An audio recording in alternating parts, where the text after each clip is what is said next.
There's so much going on in the world right now. Every time you turn on the news, it's like a new development. I don't know about you, but I'm starting to get a little annoyed with all the coronavirus updates. They're sending it all the time. I think we would all probably be better off if we just got off social media a little bit more, amen? Get off of the news a little bit more. I know God will bless you richly when your brain is not wrapped around what is going on through social media. But there's so much uncertainty. But whenever we go through uncertain moments, we have to remember this. Nothing has surprised God. We have to remember this, that he is still on the throne. He is an omniscient God who fights for us, as Pastor mentioned this last weekend. Aren't you glad that he is for us, not against us? Jesus said this, in this world you will have many troubles, but take heart. I have overcome the world. I am so glad that when the world is spinning out of control, the God who is in control is sitting on the throne, giving us grace, giving us strength, and giving us his power to overcome it. He is on the throne. Say amen, all the way there from your living room couch. I remember recently I was driving with my wife, and she was driving, and I was sitting in the passenger seat. And as I was in the passenger seat, I leaned back, and I'm beginning to snooze, and it began to pour this heavy, heavy rain. And it began to just beat down on the hood of our car. It was so loud, this heavy rumble, this heavy rain. And all of a sudden, as we were driving, instantly the rain stops, completely stops. And as it stops, completely silent for just a moment, I was like, my eyes were still closed. I was like, wow, man, that rainstorm really went away. And then I opened my eyes and noticed what had happened. We had actually just driven underneath a bridge, and we were at a stoplight. And so we were just paused there underneath the bridge. Watch this. You see, the rain didn't stop. The storm didn't go away. We just stood underneath something that was way stronger and way bigger than us. And the scripture says that the name of the Lord is a strong tower, that we can run into his name and we are saved. I don't want you to understand this. I want you to hear this today, that God is saying the storm may be bigger than you, but there's no storm that is bigger than the name of Jesus. This virus is not bigger than the name of Jesus. I want to encourage you, wherever you are right now, to know this, that though the storm may be rumbling outside, run into the name that is above all names. He is the King of Kings and he is the Lord of Lords. I do believe that this is the church's finest hour. We say as a church, we say all the time that the church is not a building. It's not what happens here on a platform. We say that all the time. This is an opportunity to live that out. Remember, God did not come here to build buildings. He came here to rebuild broken people. And I believe that you as the church, though we might not be assembled for this season, we are being mobilized to go into all the world and share the love of Jesus. We say it all the time that the church is not a building. It's individuals who are running after a powerful God that loves them and set them free. I believe that this season we are going to pour out unprecedented amounts of love on a broken world. The world needs to see our hope more than ever. A.W. Tozer, he said this powerful quote. I read it this morning. He said this, a scared world needs a fearless church. A scared world needs a fearless church. There has never been an easier time, friends, to share your faith. Everyone, literally everyone, the whole world is talking about this pandemic. You know what is on every single mind of your neighbors at this very moment. Have you ever thought about this? Think about the unique time of history we're in. At this very moment, you can walk by someone at a grocery store, you could see somebody parked at a stop sign, and you know that they are thinking about this pandemic. What an opportunity that is. This is what I mean. We have an opportunity to share our faith. So maybe you're here, you're wondering, how do I share my faith? It's simply, ask this question. Here it is. The greatest, easiest opportunity for you to evangelize. Here's what you should ask. Hey, how you doing with all this? When you're checking out at the register, when you're at the gas station, just ask the person, hey, how you handling all this? Are you doing okay? What an easy question. And then ask if you can pray for them. And see what needs that God would enable you to meet in that individual's life.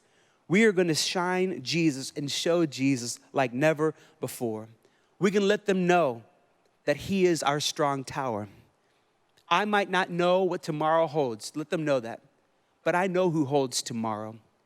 You know, as we talk about 2020 and we talk about vision, and back in January, we were all thinking about new year, new me. We all say the cliches.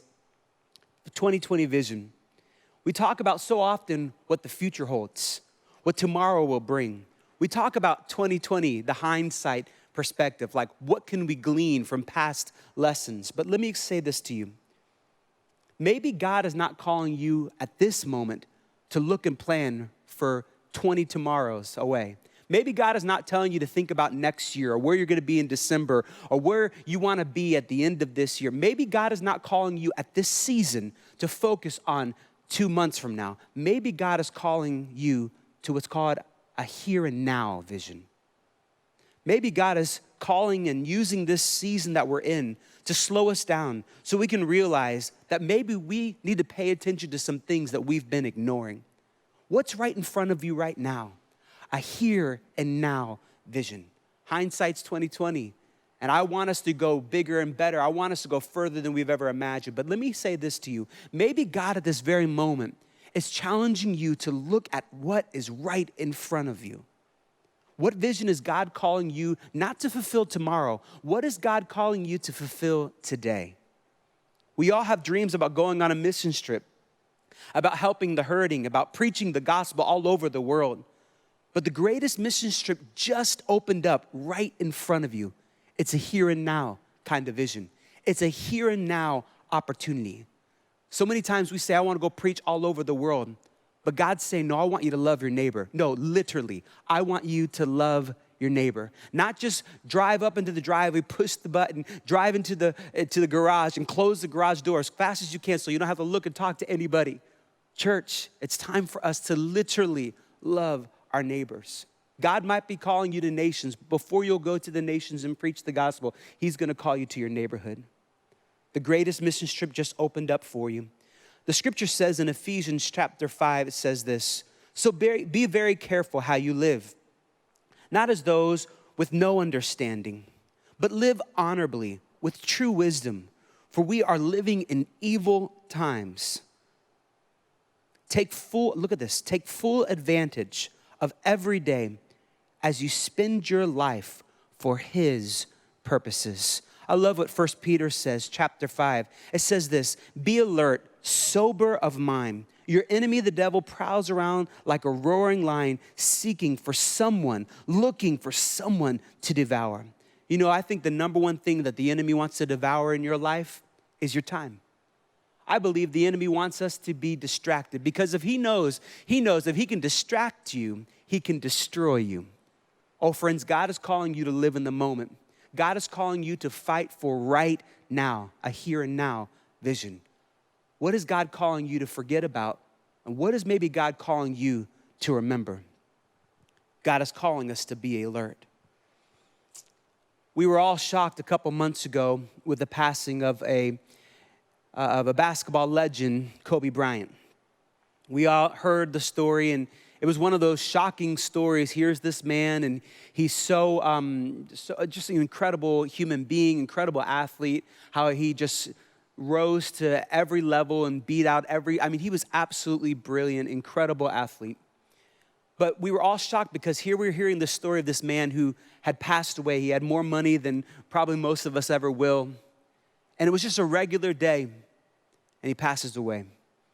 And I remember looking, and I saw somebody kind of send out on social media this photograph. And what I loved about it was what I gleaned from this image is him being present in the moment. Here he is playing a basketball game, but he takes a second to slip his hand backwards so his daughter could give him a high five. And it was that sobering moment. I'm thinking to myself, God help me remember that the long life that we all hope we live, it's just a series of little moments. I pray that we're present in them. I pray that we're focused in the moments that God has given us. Life is short. Make the most of your moment. The other day, I was playing with my son, Zion, and he just turned 3, and I made him this fort right here. okay? It's a couple of cardboard boxes, a blanket, and pillows, okay? And we went all out for this, man. We got the hot glue gun out. We did everything. We made a door. We did all these fun things. And he was having the time of his life. And my son, as soon as we got done with it, he just basically goes, "Thank you, Daddy." Oh, absolutely warmed my soul. It was so beautiful. You know what? I have to be honest. We're all busy. And my son's 3, and maybe this is bad, but I hadn't made him a fort in the living room yet. Maybe my wife's happy about that. But here's the deal. I chose to make the most of my here and now, of my now moments. What vision is God calling you to? Maybe we need to stop thinking about 2 months from now and see the hurting people around us. Church, God is with us. He sits on the throne. He is the King. He is the Lord of Lords, and he's for you, not against you. I read this recently.